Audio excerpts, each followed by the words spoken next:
여러분, 가족 간에 계좌이체 많이 하시죠? 그런데 아무 생각 없이 한 이 계좌이체가 증여세 과세 대상의 거래가 될 수 있다는 사실 알고 계신가요? 특히 현금의 경우는 부동산과는 달리 반환의 개념이 없어요. 그래서 받고 돌려주더라도 증여가 되기 때문에 가족끼리 돈을 잘못 주고받다가는 증여세 폭탄을 맞으실 수도 있는 겁니다. 그래서 오늘은 어떤 경우에 세금이 부과되는지, 어떻게 하면 안전하게 계좌이체를 할 수 있는지 확실하게 알려드릴게요.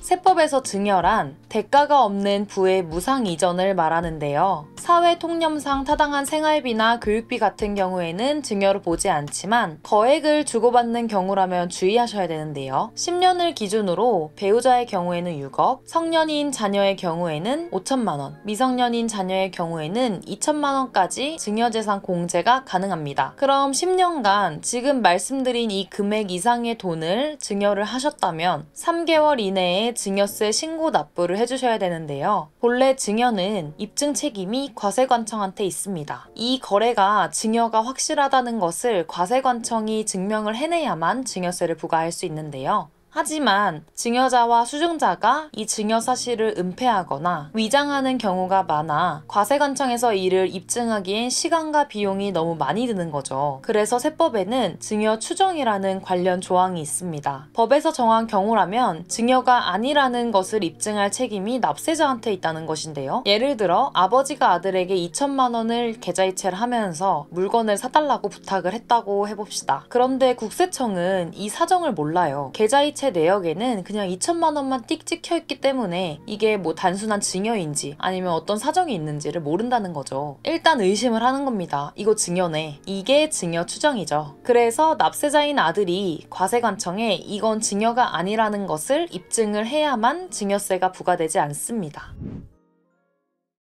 그럼 부부끼리는 어떨까요? 예를 들어 남편이 매달 월급을 아내 통장에 이체를 해서 생활비로 쓰고 있다고 가정을 해봅시다. 이것도 증여일까요? 이 경우에는 크게 문제가 되지 않습니다. 세법에서 부부는 경제 공동체로 보기 때문인데요. 부모 자식이나 형제 간의 거래는 증여로 추정하지만 배우자 간의 거래는 증여로 단정짓지 못합니다. 하지만 배우자 간의 거래도 너무 큰 금액이 오가거나 배우자가 받은 돈을 모아서 부동산을 산다는 경우에는 또 얘기가 달라지겠죠. 그러니까 부부끼리도 계좌이체를 하실 때에는 메모란에 메모하시는 습관을 들이시는 것을 추천드립니다.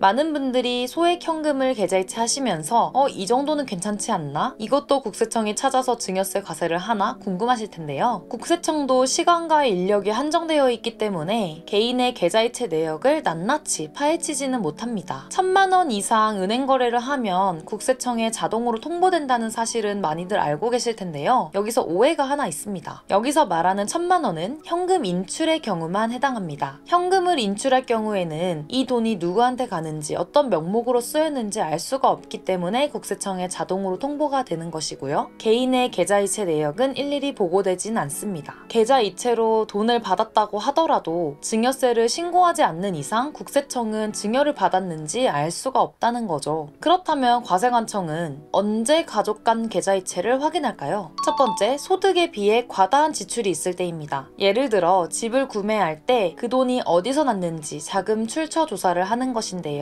부모님한테 돈을 이체받은 것이라면 부모님 계좌까지 확인을 하겠죠. 두 번째는 사업장 세무조사 시입니다. 사업장 세무조사 시 계좌이체 내역을 확인하다가 가족한테 이체한 내역이 있으면 또 이게 확장이 되어 세무조사가 진행될 수도 있어요. 세 번째는 부모님이 돌아가시고 상속세 신고를 할 때인데요. 상속세 신고를 할 때는 10년치의 계좌 거래 내역을 국세청에 제출을 해야 합니다. 이때 상속일 전 10년간 자녀에게 5천만 원 이상의 증여가 있었다면 이것도 상속재산에 합산하여 상속세 과세를 하게 되는데요. 만약에 그 돈을 과거에 증여하면서 증여세 신고를 했다면 납부한 증여세만큼은 상속세에서 차감을 해줍니다. 하지만 무신고를 했다면 그때의 증여세에 가산세까지 합산이 되겠죠. 상속이나 증여는 재산가액이 다른 세목보다 커요. 그래서 이 가산세가 생각보다 많이 붙을 수도 있습니다. 특히 상속재산이 20억 이상인 경우 국세청에서 금융재산 및 금융계좌를 조회하여 상속세 세무조사를 실시합니다. 이 조사를 염두해서라도 증여가 발생하면 그때그때 신고하시는 것이 좋겠죠.